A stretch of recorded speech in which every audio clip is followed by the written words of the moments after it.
Hello everyone, welcome to Mishra classes. Myself Richa Mishra. आज जो है हम ज्योग्राफी का लेसन 7 क्लास 10 का जो है आगे कंटिन्यू करने वाले हैं। पिछले वीडियोस में जो है हमने क्या पढ़ा था, हमने जो है ट्रांसपोर्ट मीन्स ऑफ ट्रांसपोर्ट पढ़ रहे थे हम, जिसमें सबसे पहला था हमारा लैंड ट्रांसपोर्ट, जिसके अंतर्गत हम रोडवेज, रेलवेज और पाइपलाइंस को कंप्लीट कर चुके हैं। आज का जो हमारा टॉपिक है वो है वाटरवेज इन इंडिया। चलिए इसे कंटिन्यू करते हैं। देखिए इसमें सबसे पहले क्या बताया गया, it is the cheapest means of transport. मतलब अन्य ट्रांसपोर्टों की अपेक्षा अगर हम बहुत ही बल्कि अमाउंट में जो है बहुत ही ह्यूज अमाउंट में आपके गुड्स को ट्रांसपोर्ट करना चाहते हैं, तो ऐसे कंडीशन में ये जो ट्रांसपोर्ट है वो हमारे लिए सबसे चीपेस्ट बताया गया है। नेक्स्ट वन क्या कहा गया, it is the fuel efficient and environment friendly. मतलब फ्यूल एफिशिएंट का मतलब क्या है, जैसे अन्य जो भी आपके ट्रांसपोर्ट के माध्यम है वो क्या करते हैं, बहुत ही ज़्यादा तेल यूज उसमें लगता है, तेल यूज होता है ट्रांसपोर्टेशन के लिए। बट अगर हम वाटरवेज की बात करें तो वाटरवेज जो है वो कम तेल में बहुत ही लंबी दूरी जो है आसानी से तय कर लेता है, तो इसलिए ये फ्यूल एफिशिएंट है। और एनवायरनमेंट फ्रेंडली क्यों कहा गया, जैसे अन्य ट्रांसपोर्ट जो है वो क्या करते हैं, व्हीकल्स जो है वो बहुत ही ज़्यादा धुआं करते हैं, पोल्यूशन फैलाते हैं। लेकिन ये जो हमारा वाटरवेज में इस्तेमाल होने वाले जो माध्यम है ट्रांसपोर्ट के, वो एनवायरनमेंट फ्रेंडली है, क्योंकि ये जो है कम पोल्यूशन करते हैं। और जो ऐसे व्हीकल्स जो कम पोल्यूशन करेंगे वो आपके एनवायरनमेंट फ्रेंडली व्हीकल्स कहलाते हैं या ट्रांसपोर्ट के मीडियम कहलाते हैं। फिर क्या कहा गया कि it helps in spreading Indian commerce and culture. जैसे वाटरवेज का इस्तेमाल as a means of transport जो है ये हमारे लिए आज के टाइम में हमारे लिए नया नहीं है, जबकि इसका इस्तेमाल जो है बहुत ही पहले से एंशिएंट टाइम से ही करते आ रहे हैं। जैसे कि हम जानते हैं पहले जब रेलवेज वगैरह का निर्माण नहीं हुआ था, उसमें क्या होता था कि आप जो भी हम ट्रांसपोर्टेशन के लिए इस्तेमाल करते थे या ट्रेड के लिए इस्तेमाल करते थे इसके माध्यम, वो हमारा वाटरवेज ही हुआ करता था। मतलब विद इन द कंट्री करना हो या आउट ऑफ द कंट्री करना हो, हम हमेशा वाटरवेज का इस्तेमाल करते थे। लेकिन अब फिर क्या हुआ, धीरे धीरे जो है वो और भी ज़्यादा यूनिक होता गया और भी उसमें वेरिएशन देखने को मिलती गई, और जिसके जरिए एंशियंट टाइम से लेके आज तक जो है वो लगातार हमारे भारत के कॉमर्स, इकोनॉमिक और कल्चर को स्प्रेड करने का काम कर रहे हैं। तो इस प्रकार से ये हो गया आपका। रही बात नेशनल वाटरवेज की, अगर बात की जाए, जैसे हमने पिछली वीडियोस में रोडवेज के अंतर्गत पढ़ा था नेशनल हाईवेज के बारे में। तो नेशनल हाईवेज क्या थे, थोड़ा सा आप रिकॉल करेंगे पिछली वीडियोस को तो आपको याद आ जाएगा कि उसमें मैंने बताया था कि नेशनल हाईवेज वो आपके रोडवेज है, वो आपके रास्ते हैं या वो सड़कें हैं जिसको गवर्नमेंट ने रिकॉग्नाइज किया है और उसे का इस्तेमाल जो है ट्रेड के लिए या ट्रांसपोर्टेशन के लिए या आवागमन के लिए किया जाता है। ठीक है, तो उसका देख रेख कौन करता था, CPWD आपकी करती थी, पीडब्ल्यूडी जो है वो करते हैं। लेकिन अब उसी प्रकार से वाटरवेज जो है वो भी कुछ हमारे इंडिया में जो है 5 नेशनल वाटरवेज हैं जो इंडिया के जो गवर्नमेंट के द्वारा जो है रिकॉग्नाइज किया गया है, और इसका इस्तेमाल जो है वो ट्रेड के लिए और ट्रांसपोर्टेशन के लिए फॉर गुड्स एंड पीपल जो है इसका इस्तेमाल किया जाता है। तो वो जो नेशनल वाटरवेज है वो कौन कौन से हैं 5, उसके बारे में हम आगे पढ़ने वाले हैं।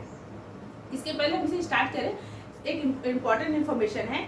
जैसे जो नेशनल वाटरवेज के बारे में जो है बहुत ही यूनिक क्वेश्चंस अक्सर बनते रहते हैं 1 या 2 नंबर के।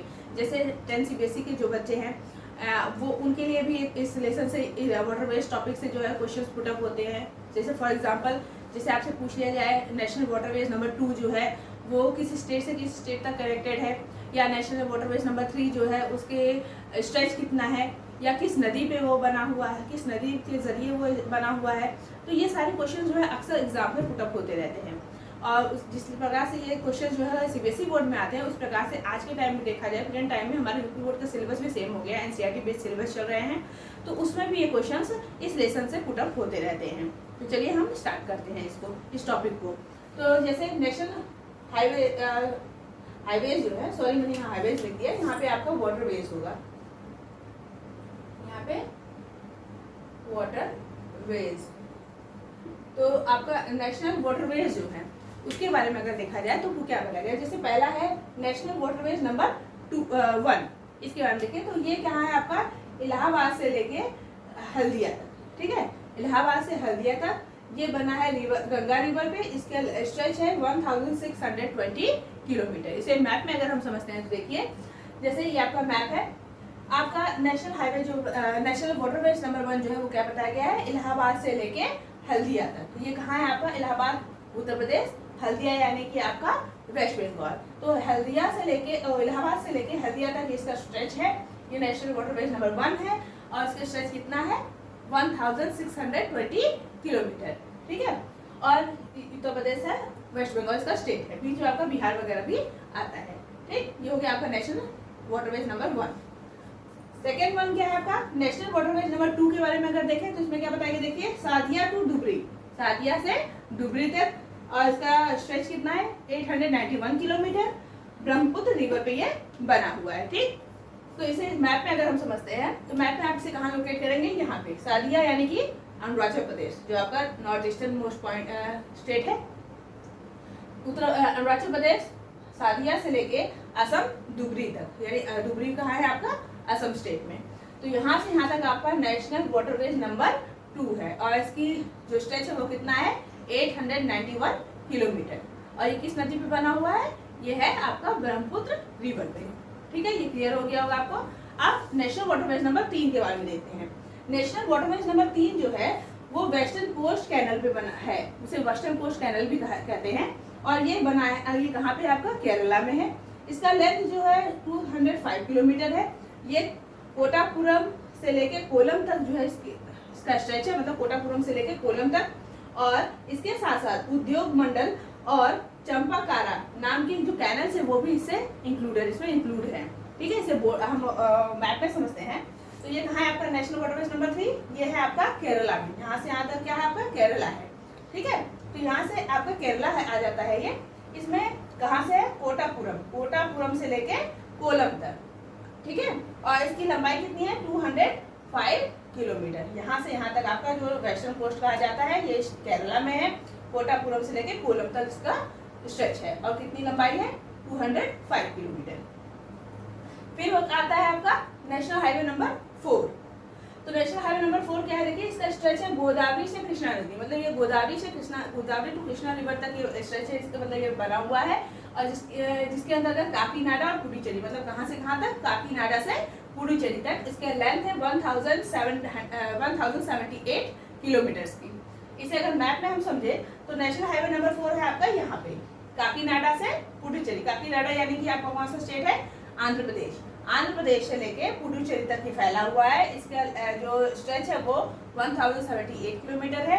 यह गोदावरी और कृष्णा नदी पे बना हुआ है। यहाँ पे आप जानते हैं गोदावरी और कृष्णा नदी आपकी फ्लो करती है, यहाँ पे ये डेल्टा बनाने का काम करती है दोनों नदियाँ, प्लस जो है आपका काकीनाडा जो कैनल है वो भी यहाँ पे है, जिसकी वजह से बहुत ही फेवरेबल कंडीशन मिला है यहाँ पे नेशनल हाईवेज के लिए, नेशनल वाटरवेज के लिए, इसलिए यहाँ पे इसका ये निर्माण हुआ, मतलब इसे रिकॉग्नाइज किया गया गवर्नमेंट के द्वारा, ठीक है। अब आपका जो है वो ये हो गया। फिर आपका आता है नेशनल वाटरवेज नंबर 5, ठीक है। नेशनल वाटरवेज नंबर 5 की अगर बात की जाए तो आपका कहाँ है, stretch of river Brahmaputra along with मेताई रिवर, और इसका 588 किलोमीटर जो है इसकी लेंथ है। अब नेशनल वाटरवेज नंबर 5 कहाँ है आपका, वो आता है यहाँ पे। ये कहाँ से कहाँ तक है आपका, ये है आपका गोखनखली, मतलब सबसे पहले तो बता दिए कि ब्रह्मपुत्र रिवर पे बताया गया आपको, प्लस मेताई रिवर भी इसमें इंक्लूडेड है।